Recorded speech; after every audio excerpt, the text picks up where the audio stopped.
한국의 누리호가 발사되자마자 전 세계 주요 언론들이 대대적으로 일면에 보도하며 한국을 향해 이렇게 외치고 있습니다와 한국은 미쳤다. 어떻게 이게 가능하지? 한국인들은 1년 안에 벼락부자가 될 것이다. 라고 말이죠.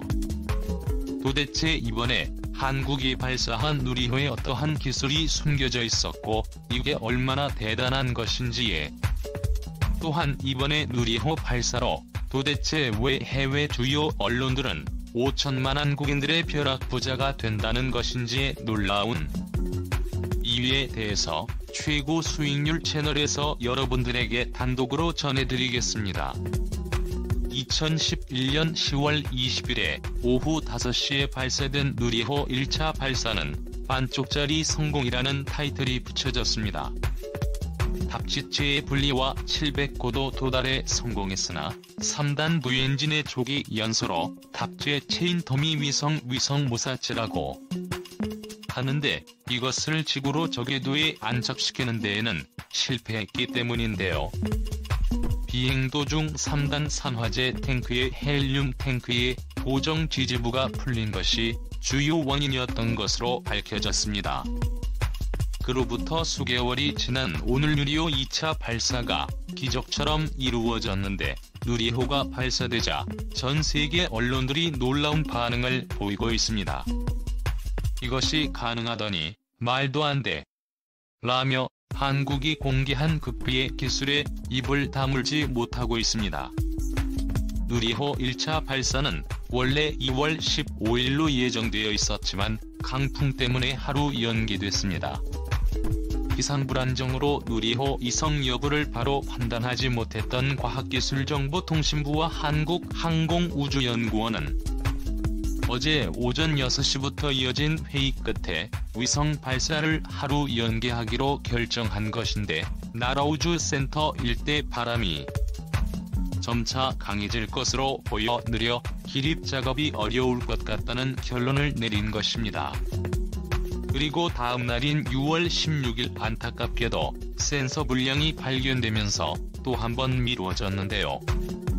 하지만 이러한 역경을 뚫고 대망의 오늘 누리호가 1, 2차 때와는 달리 문제가 됐던 탱크 덮개의 두께를 대폭 보강하고 구조를 변경 헬륨 탱크 지시 구조물을 강화하여 발사했는데요.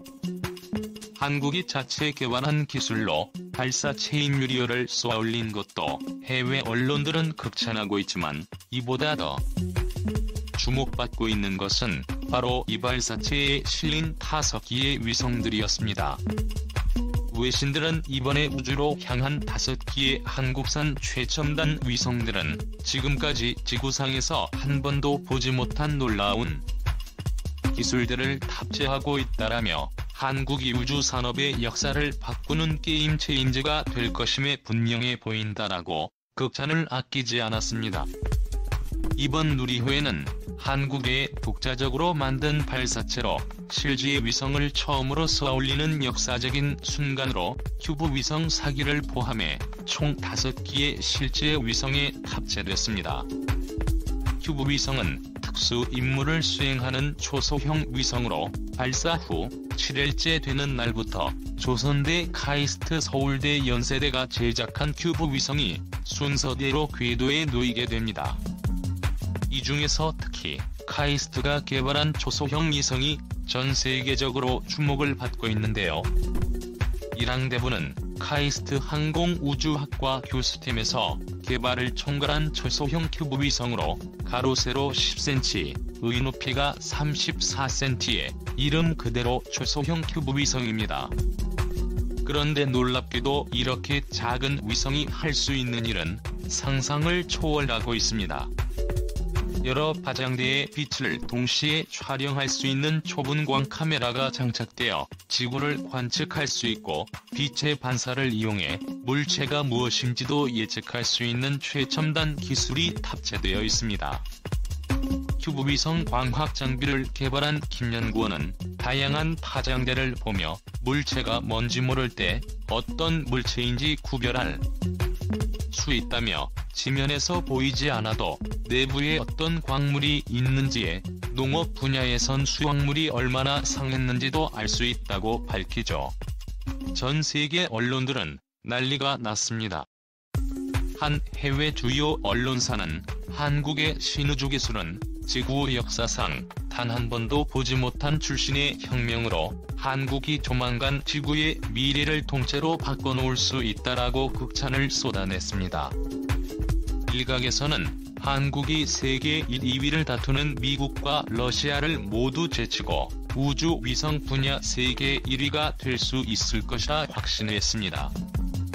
큐브 위성은 인프라 비용이 적게 들기 때문에 최첨단 기술력만 보유하면 얼마든지 1위가 될 수 있는 시장이기 때문인데요. 세계 최고 수준의 IT 기술을 보유한 한국에 충분히 가능성이 있다는 것입니다. 전 세계가 한국에 놀라고 있는 것은 이번 누리호 뿐만이 아닙니다. 지금부터 약 2달 후 8월 3일 한국이 우주산업에서 최대의 빅이벤트라 불리는 달 탐사선 다누리호가 발사됩니다. 다누리호는 이날 미국 플로리다주에서 민간 우주기업 페이스렉스의 재사용 로켓에 실려 발사될 예정입니다.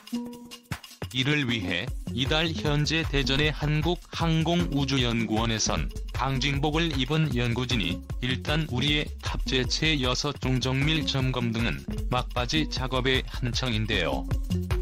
이상률 항우연 원장은 3일 현장 설명회에서 다누리 발사에 성공하면 한국은 진정한 우주 탐사국이 되고 이는 신우주로 나아갈 수 있는 것을 의미한다고 말했습니다.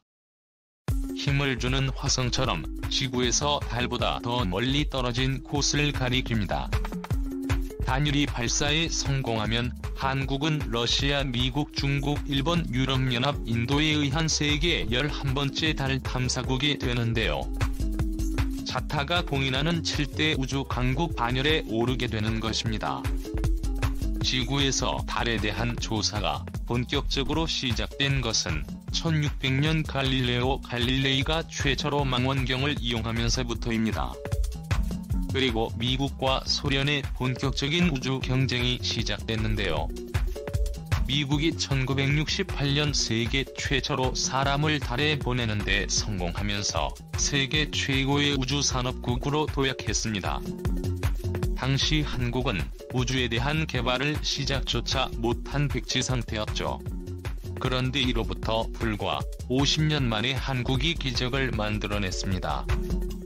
우주 분야 세계 꼴찌에서 단숨에 세계 7위 현재 개발 중인 극비 기술들까지 완성되고 나며 미국과 어깨를 나란히 하는 세계 공동 1위로 등극이 가능하다고 전문가들은 말하고 있는데 이번 한국의 달 탐사선은 지금까지 미국이나 러시아에서 시도조차 하지 못했던 최첨단 기술들이 대거 탑재되어 있고 특히 달에 있는 무한한 자원을 지구로 가져오는 한국의 초대규모 프로젝트에 전 세계의 관심이 집중되고 있습니다. 달기지 건설대에 지구에서 물자를 가져오는 것이 아니라 현지 자원을 채취해 활용합니다. 또 화성의 우주선의 연료와 산소, 물 등을 충전할 수 있는 전초기지를 세우는데 뿐만 아니라 달에 매장되어 있는 히토류나 핵융합 연료를 채취해 가져옵니다. 이를 우주 현지자원 활용 ISR 이유라고 하는데 미국 주도의 국제 유인 달 탐사 프로젝트 아르테미스에 우리나라가 ISRU를 주도할 전망입니다. 우리 연구진이 미국 나사에 제안한 기술 분야는 마이크로 분광기를 활용한 달 자원 탐사와 달 표면에 정전기를 없애고 이를 에너지로 활용하는 것, 달 자원 추출 장치를 포함해 총 4가지입니다. 한국지질자원연구원의 김경자 박사는 5월에 나사에서도 지질자원연구원을 비롯한 우리나라 연구진이 이쪽 분야 기술 개발을 잘한다고 인식하고 있어 긍정적이라며 나사도 아직까지 ISRU 관련 기술들의 기술 성숙도 7단계가 거의 없으며 파일럿 단계인 6단계 이하인 것도 많다면서 우리가 갖고 있는 기술을 활용해 미국과 대등하게 협력할 수 있는 분야라고만 했습니다. 이 소식이 전해지면서 해외 주요 외신들이 5천만 한국인들의 단숨에 벼락부자가 될 수 있다고 대대적으로 보도하고 있는 이유는 바로 달에 있는 엄청난 양의 자원 때문입니다. 달의 21세기 최고의 전략자원으로 꼽히는 히토리 외에도 우라늄과 헬륨 스프레이 등이 풍부하게 매장된 것으로 추정됩니다. 특히 지구에는 거의 없지만 달은 최소 100만 톤이 존재하는 것으로 추정되는 헬륨 쓰레기는 인류의 미래를 풍요롭게 해줄 강력한 대체 에너지원으로 꼽히고 있는데요. 헬륨을 핵융합 발전에 활용하며 유입방사능 폐기물 없이 원자력 발전에다 10배 이상 효율로 전기 에너지를 만들 수 있습니다. 학계는 헬륨3가 100만 톤만 있어도 지구온난화나 환경오염 방사능의 문제 등 없이 모든 인류가 1년간 사용하는 에너지를 생성할 수 있다고 분석했습니다. 이뿐만이 아닙니다. 한국이 세계 최초로 환경 탑재제가 실린 정지 궤도 위성을 성공시켰습니다. 평균적으로 7년에 1개씩 겨우 개발이 될까 말까 하는 수준의 초고난도 정지 궤도 위성으로 기존보다 4배 이상 개선된 해상도로 전 세계의 대기오염과 해양오염 등을 정밀하게 관측할 수 있게 됐습니다. 세계 최초로 개발에 성공한 이정지 궤도 위성으로 전 세계 곳곳에서 도대체 무엇 때문에 대기오염이 발생하고 있는지 관측할 수 있기 때문에 엄청난 관심이 집중되고 있는데요. 중국은 난리가 났습니다. 그동안 중국발 미세먼지가 한국으로 건너와 우리들의 호흡기에 치명적인 타격을 입혀도 증거를 보여달라며 오히려 화를 냈던 중국. 하지만 이번 한국의 최첨단 정지 궤도 위성 개발이 성공하면서 중국에서 얼마만큼의 미세먼지와 초미세먼지가 한반도로 건너오는지의 실시간으로 선명한 증거 사진과 함께 영상을 확보할 수 있게 됐습니다. 미국과 유럽 등이 한국산 정의 외에도 위성을 초대규모로 사들일 것으로 전망되고 있는데요. 지구온난화로 인한 전 세계적 피해가 기하급수적으로 커지면서 한국산 신형 정지 궤도 위성을 대규모로 띄워 실시간으로 전 세계 모든 국가별 환경오염 정도를 정밀하게 측정해 국가별로 환경세를 물리는 것이 가능해지기 때문입니다. 이에 환경단체들은 한국이 지구를 살린 영웅이라며 극찬을 아끼지 않았습니다. 오늘도 감사합니다. 최고로 멋진 하루 보내시길 바랄게요.